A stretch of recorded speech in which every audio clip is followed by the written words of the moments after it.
My name is Anna Delaney. I'm 37 years old, and I own a successful electrical contracting company in Denver.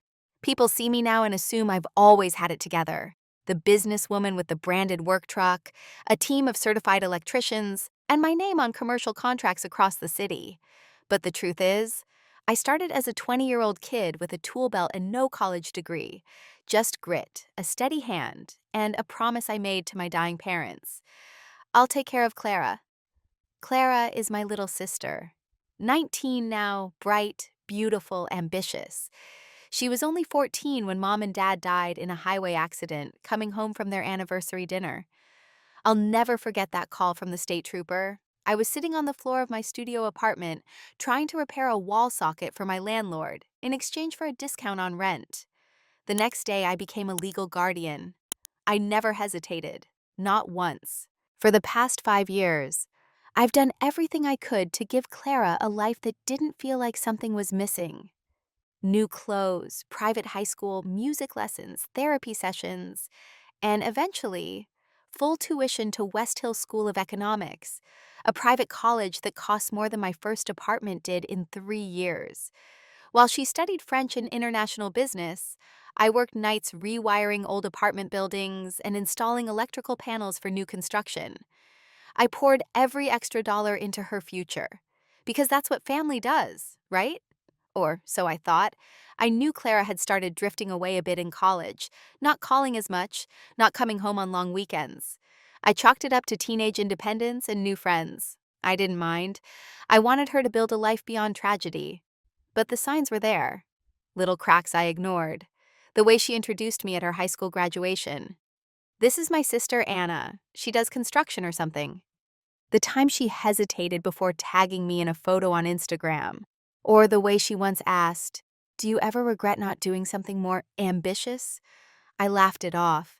"I run my own company," I told her. "I create jobs. I keep people's homes and businesses safe. That's pretty ambitious." She didn't respond. Looking back, I wish I had paid more attention, that I had confronted her earlier, drawn the line before the breaking point, because nothing prepared me for what happened that weekend. The Friendsgiving dinner Clara hosted at the apartment I paid for.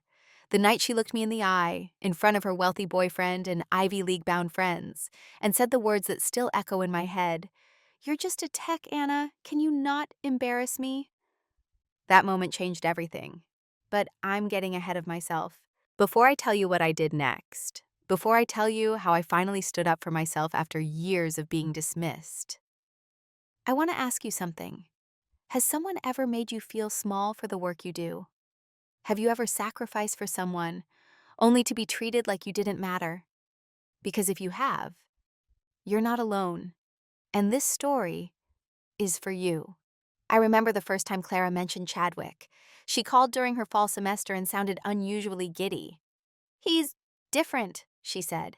"Charming, smart, completely confident without being arrogant." I teased her, asking if this was the first guy who actually made her nervous. She laughed. "Maybe a little." At first, I was happy for her. Clara hadn't dated much in high school. She was always too focused on school, too wary after losing our parents. So hearing her talk with that soft, hopeful tone gave me a sense of relief. Until I Googled him. Chadwick Langston III, son of Charles Langston, founder of a hedge fund in Boston. His mother was a former ballet dancer turned philanthropist. His family lived in a brownstone near Beacon Hill and had their last family reunion on a private yacht off Santorini. Suddenly, the nervous laughter in Clara's voice made sense. Over the next few months, I noticed something subtle but painful. Clara started calling me less, and when she did, our conversations felt curated. Like I was speaking to someone practicing PR for a lifestyle that hadn't fully embraced her yet. She'd say things like, "Oh, we had brunch with Chadwick's parents at the club. They asked what my family does. I kept it simple." Or, "Don't be offended, Anna, but maybe don't bring your work van if you ever visit campus." I laughed it off at first, told myself it was just a phase, that she was trying to fit in, that college kids all go through this, reinventing themselves. But it hurt, and I'd be lying if I said I didn't feel it deep. Then came the Friendsgiving invitation. "Bradford and I are hosting something small before everyone heads home for Thanksgiving. she said over the phone. Would you like to come? My heart warmed. Of course. Do you want me to bring something? I could cook Mom's cranberry stuffing. Actually, she said, hesitating, we already planned the menu. Bradford's mom gave me some recipes. Got it, I replied, trying not to sound hurt. When I arrived that Saturday, I brought a bottle of wine and a small bouquet of flowers anyway, both picked with care. I wore slacks and a soft cashmere sweater, my hair straightened and pinned back like Clara always liked it. I even left my work van at the office and took my old sedan, because I knew appearances mattered to her now. The moment she opened the door, I noticed it. She scanned my outfit, then gave a tight smile. Hey, you look good. The apartment was spotless, decorated in beige tones with gold cutlery on the dining table. There was no trace of the Clara I'd raised, the girl who once wore chipped black nail polish and danced barefoot in the kitchen while making grilled cheese. Everything screamed curated perfection. Her guests arrived one by one. Bradford, tall and slick in his cardigan, two girls from her sorority who smelled like expensive perfume, a guy named Marcus whose father owned half of downtown Boston. His words, not mine. They all greeted me politely, cordially. But I could feel it in the air. I didn't belong, and neither did my job. When Marcus asked, "So, what do you do, Anna?" I opened my mouth proudly. I run an electrical contracting business here in Denver, residential and commercial. Oh, he said, pausing. Like a repair company? Before I could clarify, Clara jumped in. She's kind of like a building consultant, she said quickly. Mostly manages logistics now. My smile faltered. I wanted to correct her, to say I'm the founder, the CEO, the one who signs the paychecks, but I bit my tongue. I wasn't there to make a scene. I was there for Clara. But the moment I realized the truth was when one of the girls, Madison, asked how we were related. Clara laughed awkwardly and said, She's, my half-sister. Not my sister, not the woman who raised me, not the reason I'm here today. Just a footnote. I felt like I'd been airbrushed out of her life. But that was nothing compared to what would come later that evening. When the food was served, the wine poured, and the mask slipped just enough to expose something ugly underneath. The moment she would look me in the eyes and say, Can you just not mention the electrician thing tonight? It's embarrassing. And that's when I realized I wasn't just an outsider in her world. To Clara, I was a liability. Dinner was flawless, on the surface. The table was set with gold-trimmed plates and cloth napkins folded like hotel origami.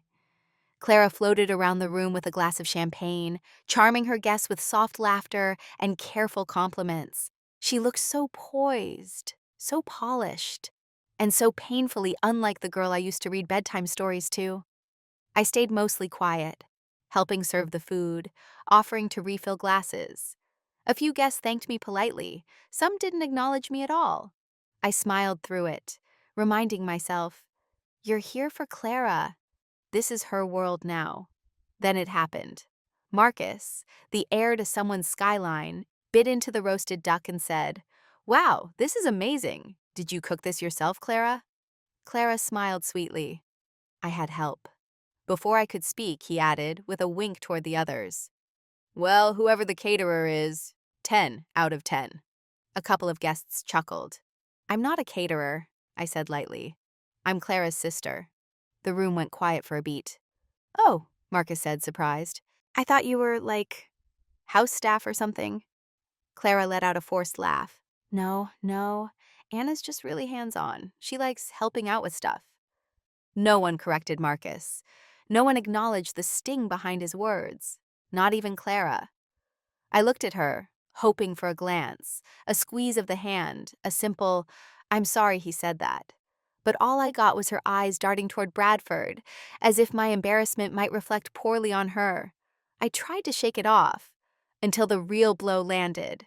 Later that night, as we cleared the table, I was carrying a tray of empty glasses to the kitchen when I overheard Clara whispering to Madison near the hallway. She means well, she's just, blue collar. She doesn't get this kind of crowd. My chest tightened. Is she staying with you for the holiday? Madison asked. No, Clara said, a little too fast. She has her own place. She just stopped by to help cook. That was it. No mention of our family, of our traditions. No acknowledgement that I raised her, paid her rent, funded her school, showed up every single time she needed anything. Just a technician. Just the help. I stood there for a moment, glass in hand, pulse pounding in my ears. My heart didn't break. It hardened. That night, I drove home in silence. No music, no calls, just the hum of tires on asphalt and the echo of her voice repeating in my mind. She's blue collar. She doesn't get this kind of crowd. I pulled into my driveway, sat in my car under the porch light, and stared out at nothing. I had given Clara everything, my time, my savings, my life, and what I got in return was shame. The next morning, I woke up early. Before the sun, before the pain could thicken again, I made coffee, I opened my laptop, and I logged into the bank account I'd created for Clara's tuition fund. There was $83,400 in the account, enough to cover next semester, and most of the year after. My finger hovered over the transfer button for a full minute, and then I clicked it. Funds moved to Delaney Electric Operations account. Not out of revenge, but out of self-respect. I had built a company from nothing. I had honored my parents' memory by raising Clara the best way I knew how. But this shame she carried about where she came from, was not mine to carry anymore. If she was going to build a future on my back, she was at least going to learn where the strength of that foundation came from. 3 days after the transfer, my phone buzzed with a call from an unfamiliar number. I was elbow deep in a junction box at a restaurant remodel downtown and almost ignored it, until I saw the name. Clara. I sighed, pulled off my gloves, and answered. Anna, she said immediately. No greeting, no breath. What the hell is going on? I wiped sweat from my brow. Hi, Clara. Nice to hear from you, too. I just got an email from the West Hill bursar's office. My tuition payment bounced. They said if it's not resolved in 72 hours, I'll be dropped from classes. Her voice cracked, equal parts fury and panic. I know, I said calmly. I got the same notice. There was a beat of silence, and then the explosion. You can't do this to me. You've always paid. You said you'd take care of me. And I have, I said firmly, already walking toward my van for privacy. I have taken care of you. For 5 years. But now I'm taking care of myself. What does that even mean? She snapped. You're cutting me off? Because of one comment? One comment? I repeated, letting out a bitter laugh. Clara, that dinner was just the final straw. You've been embarrassed of me for years. Of our life, of who I am and what I do. You didn't just insult me, you erased me. She fell quiet. I heard rustling. Maybe she was pacing. I didn't mean to hurt you, she muttered. I was just stressed. Bradford's friends don't pay your tuition. I do. And I'm not doing it anymore. She scoffed. You're punishing me. You're sabotaging my future. No, I'm giving you a chance to decide what kind of person you want to be. You've built this life on top of my sacrifices, and you act like it's your birthright. Clara's voice dropped to a whisper. I won't be able to stay at West Hill without that money. There are other options, I said. Student loans, scholarships, a part-time job like the rest of us had to get. I'm not like the rest of you, she shouted suddenly, and then stopped herself. I mean, I've worked so hard to be where I am. And so have I said quietly. The difference is no one carried me there. Another silence. I just wanted to belong, she said finally, her voice barely audible. To be accepted. They look down on me when they hear where I come from. I thought if I could blend in, maybe I'd matter. Tears prickled at the back of my eyes. And you thought hiding me would help with that? I asked. Pretending your sister, the one who raised you, is just a helper or a caterer or someone not worth introducing by name? Clara didn't answer. I didn't want it to come to this, I added, my voice firm but low. But I can't keep paying for a life where I'm not even welcome, she sniffled. So that's it? That's it for now. If you want help, start by helping yourself. Get a job, apply for aid, learn what it feels like to stand on your own. The line went dead for a moment. Then she said, barely a whisper, "You really don't love me anymore." That broke me a little. "I've never stopped loving you, Clara," I replied. "But I finally started loving myself enough to stop letting you walk all over me." And with that, I hung up. My hands were shaking as I slipped my phone back into my pocket. But for the first time in a long time, I felt steady where it mattered. 2 days later, she showed up at my house unannounced.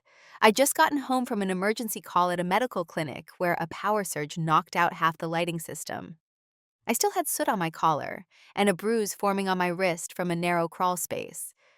When I opened the door, Clara stood there, arms crossed, her face blotchy, eyes puffy and raw. She didn't say hello. "He dumped me," she said flatly. I blinked. "What?" "Bradford, he broke up with me." She stepped inside without waiting for an invitation. "Said we were just in different places in life, that I needed to focus on my personal stability, whatever that means." I shut the door behind her. "I'm sorry." "No, you're not," she snapped, spinning around. "You're probably thrilled this is happening, happy that I'm finally being dragged down to your level." Her words were knives, but I had armor now. "I'm not happy, Clara," I said calmly. "But I'm also not surprised." She fell onto the couch, shoulders slumped, fury spent. "I asked his parents if they could help me cover tuition." His dad laughed. His mom suggested I apply for a server job at their country club. I raised an eyebrow. "They sound charming." She looked away. "They never saw me as part of the family, just part of the decor." I said nothing. The silence between us stretched long and uncomfortable, filled with too many unsaid things.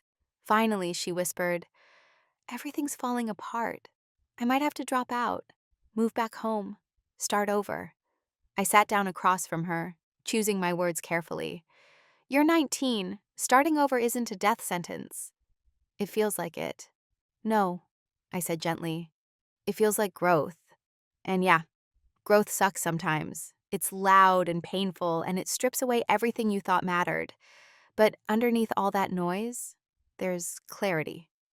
Clara didn't reply. Her eyes glistened with the kind of tears she didn't want to admit were real. "I got a job at the library," she mumbled after a while. $10 an hour, shelving books and helping freshmen who can't find the bathroom." I tried not to smile. "That's a start." She nodded slowly. "Amanda helped me. Remember her? She was at the dinner party." "The only one who asked how I was doing?" "Yeah, her." Clara paused. "She said what I did to you was awful." That surprised me. "Really?" "She said I needed to get my head out of my perfectly curated ass." Her words, not mine. I let out a short laugh. "I like Amanda. I didn't listen at first. But now," Clara leaned forward, elbows on knees, staring at the floor. "I don't know who I'm becoming, Anna. I've spent the last 2 years trying to be someone that people like Bradford would accept. I thought if I acted the part, dressed the part, I'd finally feel like I mattered." I waited, letting her finish. "But when everything crumbled, the boyfriend, the apartment, the tuition, you know who actually showed up?" I met her eyes. "Who?" "You," she said quietly. Still, even after everything, my chest tightened. "I didn't come here to ask for money," she continued. I didn't know where else to go. I needed to be somewhere that felt real." I swallowed hard. "You're always welcome here, Clara, even when I'm mad, even when you mess up. But you need to know, this isn't just about one mistake. It's about learning to stand on your own." She nodded. "I know. That's why I'm looking for a second job, maybe tutoring." And I started applying for scholarships and grants. I leaned back, letting that settle in. Maybe she really was starting to change. Maybe pain, when paired with honesty, could become something useful. And just maybe, for the first time, she was seeing me, not as an embarrassment, not as a stepping stone, but as the person who had been there all along. A few days after our talk, I got a call from one of our biggest clients, Rivergate Executive Plaza, a 12-story office complex downtown. Their backup generator had failed during a power fluctuation, knocking out the entire 7th and 8th floors. "It's chaos," the property manager said over the phone. "The law firm on 8th is threatening to walk. Can you get here within the hour?" "Absolutely," I said, already grabbing my boots. As I hung up, I noticed Clara sitting at the kitchen table, hunched over a laptop with a stack of financial aid forms beside her. She looked up. "Another emergency?" "Yep," I said. "Downtown office tower, total outage." Without hesitation, she asked, "Can I come?" I blinked. "Come with me?" She shrugged. "I want to see what you actually do, not the Instagram version, the real thing." I studied her face. There was no sarcasm there, no performance, just curiosity, maybe even respect. "All right," I said finally. "Grab a jacket. It's gonna get hot once we're inside those panels." 20 minutes later, we pulled into the parking garage of Rivergate. Clara followed me into the elevator, clutching a clipboard and my spare toolkit like she'd done it before. When we arrived at the mechanical room, two of my techs, Rico and Lena, were already inside, tracing wires and barking codes over the hum of generators. "Anna," Lena called. "We isolated the short. It's the panel feeding the west elevators, probably fried after last night's spike." Clara looked around, wide-eyed, as I knelt down beside the open breaker box. "I need a thermal camera and the spare fuse kit," I said. To my surprise, Clara stepped forward and handed them over. "These?" I smiled. "You're officially promoted to assistant to the regional electrician." For the next 45 minutes, I walked her through everything. How we reroute circuits, how we maintain load balance to avoid further failures, how even the smallest oversight could cause a ripple of lawsuits if it meant corporate offices lost a single hour of billing time. When we finally got the power back up, the property manager, a tightly wound man in a blazer too expensive for this humidity, came over shaking my hand. "I don't know how you do it, Anna," he said. "You and your team. Lifesavers." "Just another Tuesday," I replied. As we packed up, I caught Clara watching me. Not with embarrassment, not with awkwardness, with something I hadn't seen from her in a long time. Pride. On the ride home, she was quiet for a while. Then, "You built all this." I nodded. "One contract at a time." She shook her head slowly. "I had no idea how complex your job was. I thought it was wires and tools." "It is," I said. "But it's also risk assessment, client management, OSHA compliance, payroll, scheduling, tech training, and keeping people from suing me when a building goes dark." She gave a short laugh. "You're not just running a business. You're holding half the city together." "That's the goal." She was quiet again. Then she said, "Your tech Lena told me you gave her a shot when no other company would even interview her, because she was a woman in a man's trade." I nodded. "Now she's one of our top troubleshooters. All she needed was someone to believe in her." Clara looked out the window. "You believed in me, even when I didn't deserve it." I didn't respond. She added softly, "I'd like to learn. Not electrical stuff. I'd probably burn the place down, but the business side. Scheduling, billing, contracts, maybe even marketing." I glanced at her. She wasn't asking for a handout. She was asking for a chance. And for the first time, she meant it. The next morning, Clara showed up at my office wearing slacks, a clean button-down shirt, and a nervous smile that didn't quite reach her eyes. She hovered at the entrance for a second, hands clutched around a tote bag like it was a shield. "I hope it's okay that I came," she said. "I figured if I'm serious about helping, I should show up like I mean it." I motioned her in. "It's okay." I introduced her to Jessica, my office manager, and we found her an empty desk near the front window. Within minutes, I had her sorting through work orders and filing inspection reports alphabetically, the kind of tasks no one wants to do, but the entire business falls apart without. And she didn't complain. By the end of the first day, she'd color-coded our monthly service schedule and flagged 6 overdue client follow-ups I hadn't even noticed. Jessica, who's not quick to praise, muttered to me over lunch, "She might be green, but she's got a good head." That afternoon, Clara knocked on my office door. "Got a minute?" she asked, peeking in. I set aside the blueprint I was reviewing. "Come in." She sat across from me, looking unsure of where to start. Finally, she said, "I just wanted to thank you, again, for letting me work here." I nodded. "You're earning your place." She hesitated. "That's not all." She reached into her bag and pulled out a folded sheet of paper. It was a printed copy of a letter. I recognized the seal. It was from West Hill's Office of Financial Aid. "I applied for emergency aid," she said, "and got approved for a partial grant. It's not enough to cover everything, but it's something. I also accepted 2 more shifts at the coffee shop and picked up a weekend tutoring gig." I raised my eyebrows, impressed. "That's a lot." She nodded. "It has to be, because I want to do this right this time. Not for appearances, not to impress anyone." She took a deep breath. "Anna, I'm not asking you to pay for anything. I'm not asking for bailouts or blank checks. I'm just asking for a second chance, as your sister." I looked at her, really looked at her. Gone was the girl who had once flinched when I showed up in work boots. Sitting in front of me was a young woman with tired eyes and humble posture, but with something new in her voice, sincerity. "You've already got that," I said simply. Her eyes glistened. "Even after everything I said? How I treated you?"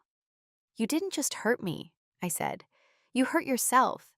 But it seems like you're learning from it. That matters more than any apology." She nodded slowly. "I missed you," she said after a beat.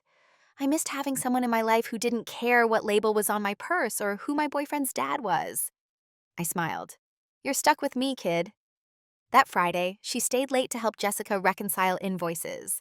When we finally turned off the lights and locked the office, she turned to me and said, This feels real, like I'm building something."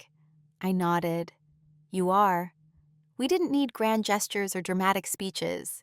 The change was happening quietly, steadily, in work ethic, in humility, in how Clara looked at the world. She was no longer trying to escape her roots. She was learning to grow from them. Thanksgiving that year was quiet. No catered spreads, no long tables of preened guests in expensive sweaters. Just me, Clara, Trevor, and my best friend Sophie sitting around the oak dining table in my modest but warm dining room. The smell of roasted turkey, garlic mashed potatoes, and Mom's cranberry stuffing, my version, not the gourmet markets, filled the air. Clara had spent the entire morning helping me cook. She didn't hover like she used to, checking her phone between stirring bowls. She asked questions, took notes, even laughed when the sweet potatoes nearly boiled over. "Don't tell Sophie," she whispered. "But I actually kind of like this version of Thanksgiving." Sophie overheard anyway. "I heard that." We all laughed, and for a moment, it felt like family. No image to uphold, no shame to hide, just warmth, noise, and messy gratitude. As we gathered around the table, Trevor raised his glass. "I'd like to make a toast," he said, "to real traditions, to the people who show up when it matters, and to stuffing that doesn't come in a gold foil box." Everyone chuckled and clinked glasses. Then, unexpectedly, Clara stood up. She held her glass with both hands, eyes scanning the room. She looked nervous. Then she cleared her throat. "I want to say something too." Sophie raised an eyebrow. Trevor leaned forward. I sat still, not knowing what was coming. Clara swallowed. "Last year, I spent Thanksgiving trying to impress people who couldn't have cared less if I was there. People who judged my worth by where I went to school, who I dated, what I wore." She looked down for a moment, then back up, her voice steadier. "This year, I'm spending it with the person who showed up to every school play, who taught me how to parallel park, who worked through holidays so I could have a shot at a future I didn't even know how to appreciate." Her eyes met mine. "I spent a long time being embarrassed by what Anna does for a living. I told myself she wasn't successful because she didn't have the right letters after her name, or the right kind of shoes." She smiled softly. "But the truth is, I've never met anyone more successful than my sister. She built a business from scratch. She gave people jobs. She gave me a life. And when I treated her like she didn't matter, she still never gave up on me." The room was silent. Clara's voice caught slightly as she finished. "To Anna, Who taught me that real success isn't about who you know, but how you treat the people who love you. And who showed me that being strong doesn't mean being perfect. It means being willing to start over again and again and still lead with love. She raised her glass. To my sister, who built more than a business, she built me. My throat tightened. I didn't cry, but I came close. We clinked glasses and sat down to eat. No one rushed. No one checked their phones. The food wasn't perfect, and the pie crust crumbled a little too much, but it was ours. For the first time in years, I wasn't holding my breath around Clara. She wasn't performing, she was present. After dinner, as we stood in the kitchen doing dishes, she nudged me with her elbow. "You okay?" "I'm good," I said. She smiled. "You sure? You didn't say anything after my toast." "I figured I'd wait until you were back to normal so I could make fun of you for getting all sappy." She grinned. "Deal." We shared a laugh, the kind that didn't come from politeness or nostalgia, but something better: rebuilding. It had been 3 months since Thanksgiving, and in that time, Clara had transformed. Not overnight. Change never works that way. But each day brought small, noticeable shifts. She showed up early to the office. She stayed late. She took notes during staff meetings, asked questions about cash flow, followed up on overdue invoices like a pro. Jessica even taught her how to run payroll, and to both our surprise, Clara liked it. I never realized how much business sense actually goes into something like electrical contracting, she said one afternoon. I thought it was just blueprints and wires. I laughed. The wires are the easy part. The people, the scheduling, the billing, the permits. That's where it gets messy. She smiled. Then I think I'm finally starting to understand why you love this. But it wasn't just at work. At school, Clara had shifted too. She'd transferred to Lakewood Community College, cutting her tuition by 2/3, and refocused her degree toward small business operations. She dropped the performative international business major and replaced it with something practical and purposeful. Then one Wednesday morning, she walked into my office holding a manila folder. "I've been working on something," she said, placing it on my desk. "A proposal." "For what?" I asked. "Or I am arching an eyebrow." She opened the folder to reveal a neatly typed report, complete with charts and mock branding. "A pilot program," she said, "to expand Delaney Electric into green energy solutions. Solar panel consulting, LED retrofitting, energy audits for commercial buildings. You've already got the infrastructure and the client base. This could increase your revenue stream and make us eligible for state sustainability grants." I blinked. "You wrote all this?" She nodded.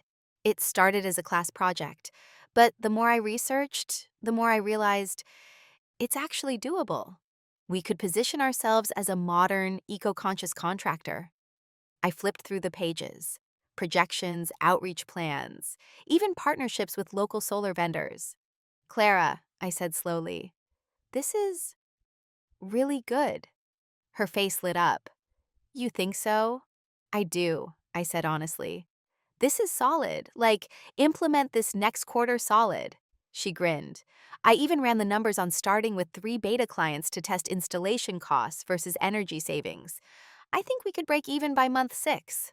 "Look at you," I teased, "dropping ROI analysis like it's casual brunch talk." She laughed. "Well, I am a Delaney." Something in my chest swelled at those words. For so long, Clara had run from her name, from our roots, from the sweat-stained reality of our upbringing. And now she wore it like a badge. "You know," I said thoughtfully, "when I first started this company, I used to write proposals on the back of napkins. I didn't know what profit margins were or how to negotiate contracts. I just knew how to wire a panel and treat people right." She smiled. "Well, now you've got help." I leaned back in my chair. "Think you're ready for the next step?" "Depends," she said, half joking. "Does it come with a raise?" "Not yet," I smirked. "But it might come with a business card."